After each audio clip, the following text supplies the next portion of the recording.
Buenos días. ¿Cómo estamos, jóvenes?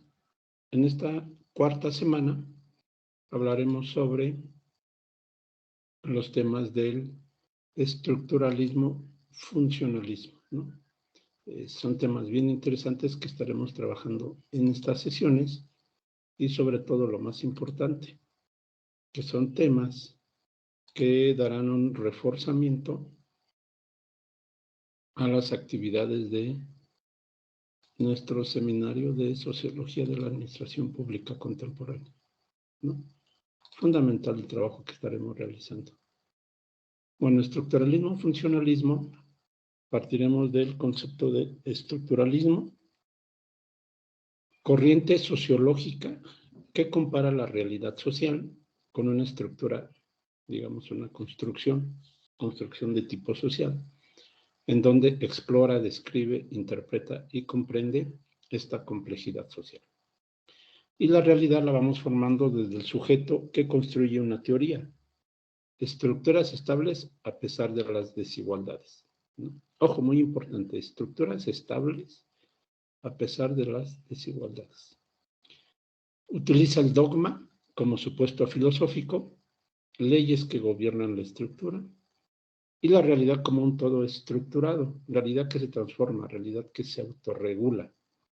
Si hablamos de una estructura jurídica, tenemos procesos de desigualdad en cuanto a la procuración. Sin embargo, el sistema permanece, ¿no? Permanece equilibrado, permanece constante, estable, dirían los estructuralistas. Y funcionalismo, pensemos en una célula de la que ustedes quieran. Corriente sociológica que compara la realidad social con una función orgánica, como las células, con el objetivo de comprender y explicar movimientos vitales y las necesidades del organismo. Dice para Durkheim, la necesidad de un ser vivo es trascendental, respirar. Expirar, respirar. Estamos respirando. Las sociedades tienen necesidad de armonía, orden, integración y vigencia.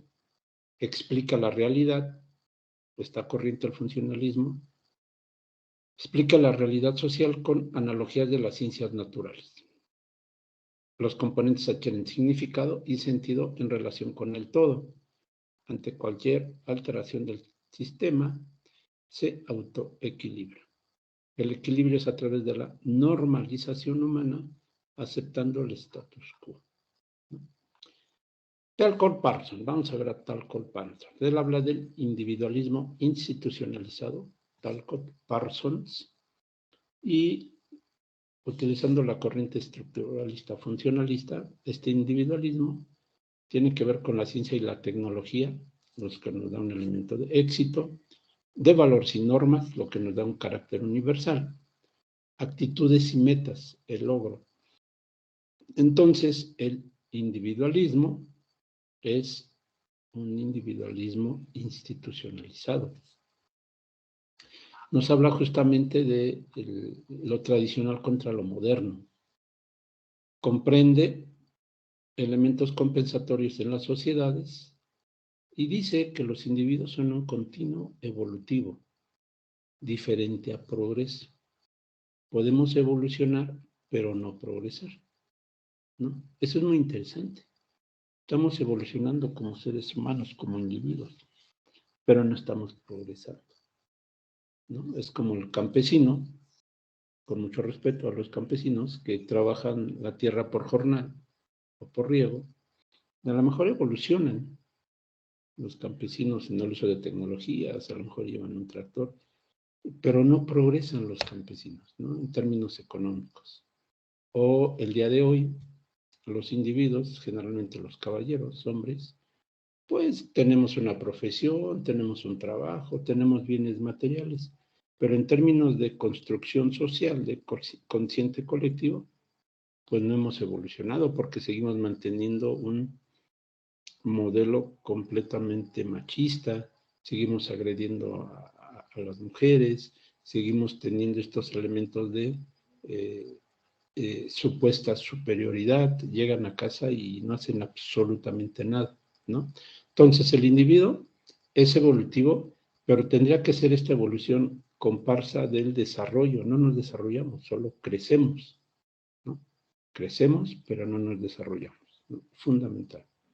Es un modelo sistémico en la teoría de sistemas de Luhmann y tenemos la capacidad de adaptarnos al sistema, teoría de sistemas. En esta teoría, el individuo está por debajo del sistema. El individuo no toma decisiones, siempre y cuando estés en el sistema. Sistema educativo, sistema legal, sistema jurídico, sistema de pobreza, sistema de gobierno, sistema empresarial.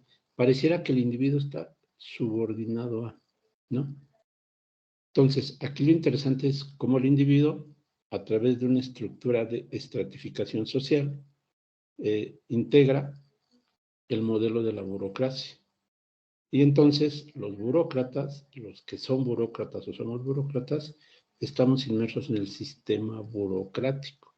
Y muchas veces nuestras decisiones no tienen tanto peso como debían tener, porque estamos subordinados a leyes, a normas, a reglamentos, ¿no? Yo no sé cómo podemos hacer desde la estructura burocrática mover este gran dinosaurio que se llama sindicato. 2 puntos. Sindicato de maestros, sindicato de electricistas, sindicato de, ¿no? Entonces nosotros evolucionamos como individuos, pero pocas veces hemos evolucionado y progresado como sindicatos, ¿no? Estamos ahí varados y se vuelve un status quo, una zona de confort, pero no evolucionamos. Y esto es muy interesante desde la óptica de Talcott Parsons, ¿no?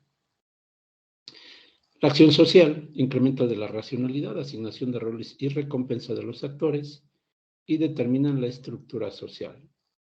Y la solidaridad social está en función de las familias, el comportamiento de las familias, la relación e integración, ¿no?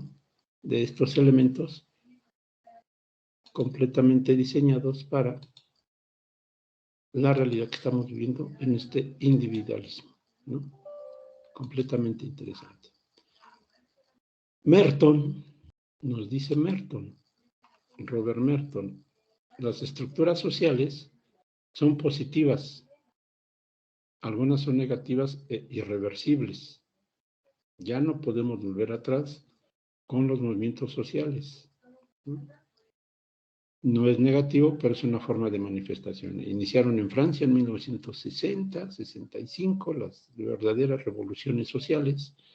Se ratificaron en América Latina en los 70, ¿no? Si alguien que le guste leer sabrá que en el 68 en México estaba el conflicto social de la matanza de estudiantes en la universidad.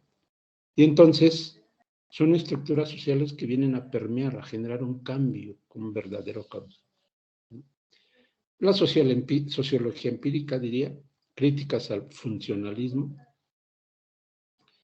Es muy interesante ver cómo las críticas al funcionalismo, críticas a la parte biológica, las genera Robert Merton. Es decir, no porque la célula tenga elementos autopoyéticos que la van dañando, quiere decir que se va a dañar.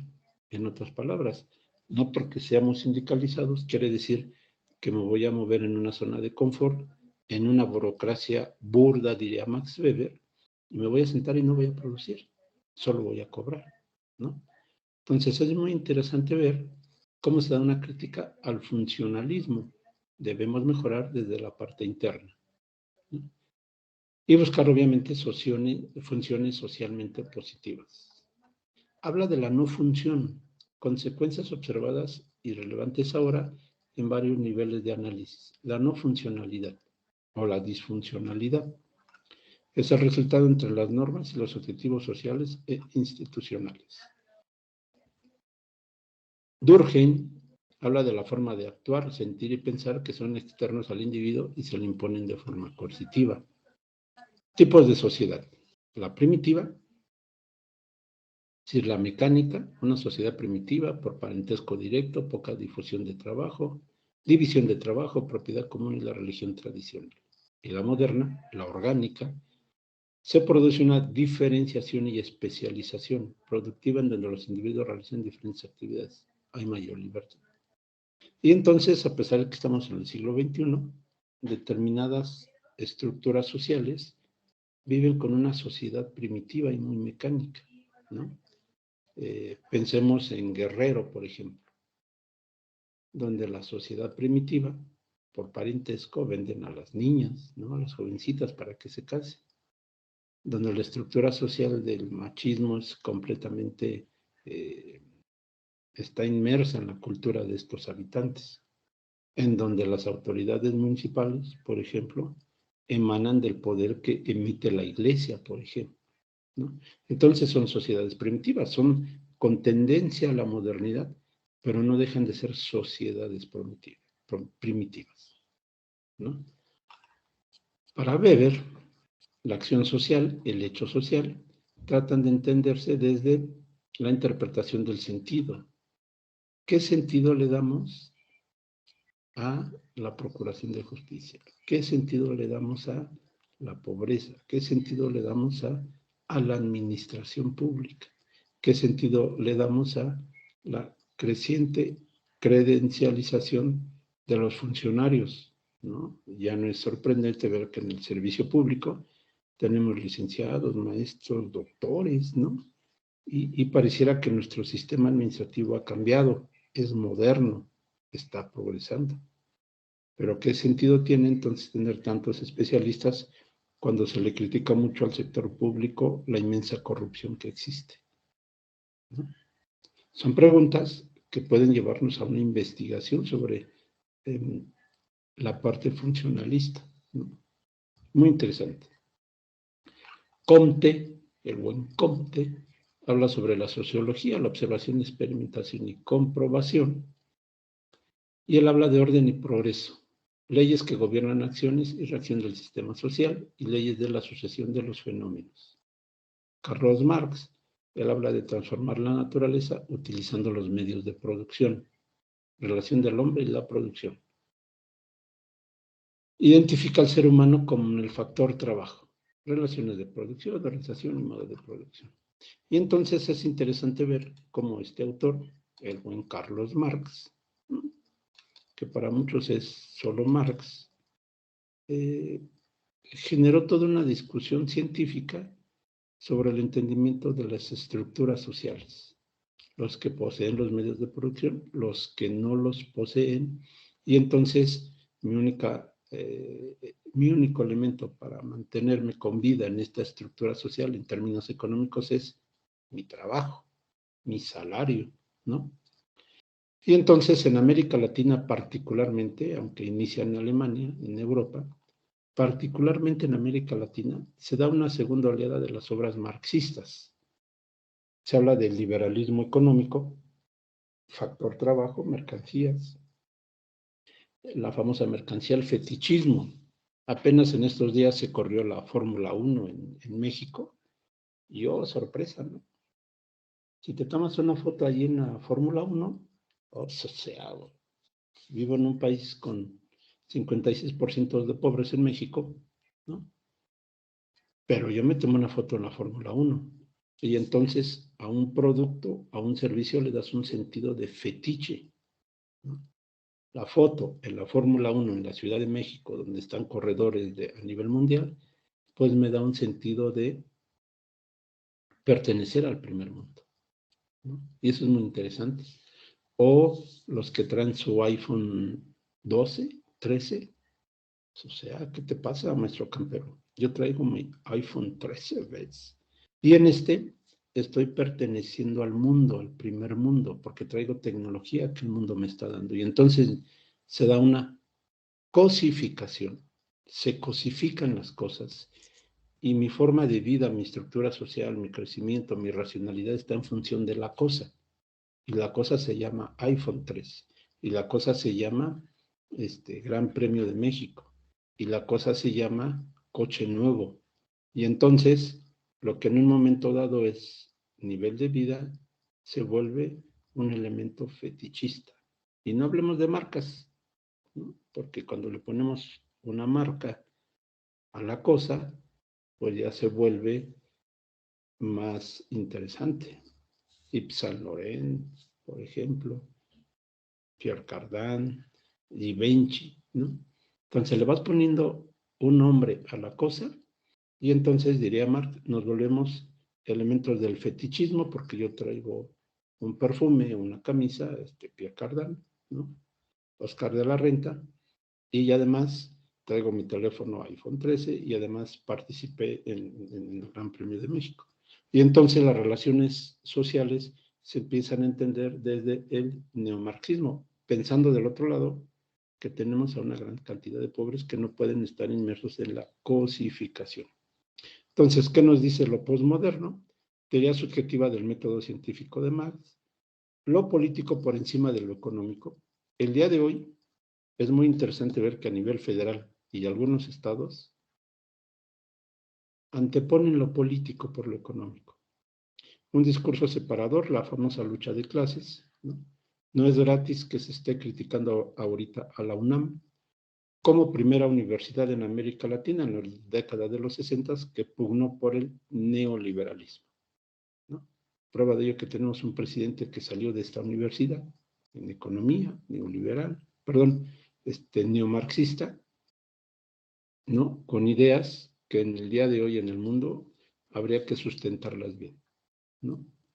Y entonces esto nos lleva a un determinismo económico. Determina la sociedad lo económico, la religión, la cultura y el gobierno. Y evolucionamos del capital, el modelo científico, al modelo dialéctico, de lo general a lo particular, de lo particular a lo general. Y las estructuras económicas del capitalismo determinan el pensamiento y la acción individual. Tenemos a Simon, Desarrollo, Progreso y Sociedad, es un elemento científico, es un sociodemócrata. Tenemos a Schimmel, el individuo, parte del orden y de la libertad, y Tonis, que habla de tipos de voluntad, voluntad orgánica, los impulsos del pensamiento, formas de deseo y hábitos, y la voluntad de reflexión, la conveniencia de nuestra libertad. ¿Esto qué implica? Que son los diferentes autores, como incluso Pareto, que distingue dos elementos dentro del ser humano, autónomos e incompatibles. La racional en la conducta humana aplica tanto el método de las ciencias naturales como a la uniformidad de extraer leyes. Y entonces, entre el funcionalismo y estructuralismo, vamos entendiendo cómo se dan estas complejidades para obtener de la visión social las diferentes formas de entender las relaciones, los comportamientos y las conductas, ¿no? Bueno, en esa semana 4, ustedes van a generar una actividad académica 2. Les pido, por favor, un documentito de las teorías del pensamiento y sus mapas mentales. Lean bien la actividad económica 2. Vamos trabajando bien. No se atrasen, por favor, en las entregas. Yo sé que tienen su vida laboral, vida personal, su cotidianidad, y lo estoy entendiendo. Estoy tratando de ser muy racional en este sentido, no ser ortodoxo y decir, ay, no lo entregó, no se vale, ¿no? Si acaso una pequeña penalización o gran penalización para que no entreguemos a tiempo, pero siempre con el énfasis en estamos todos en este proceso de aprendizaje, conocimiento y entiendo perfectamente los tiempos de ustedes. Procuremos esforzarnos y que sigamos avanzando de forma sana en el curso. Cuídense mucho, buen inicio de semana.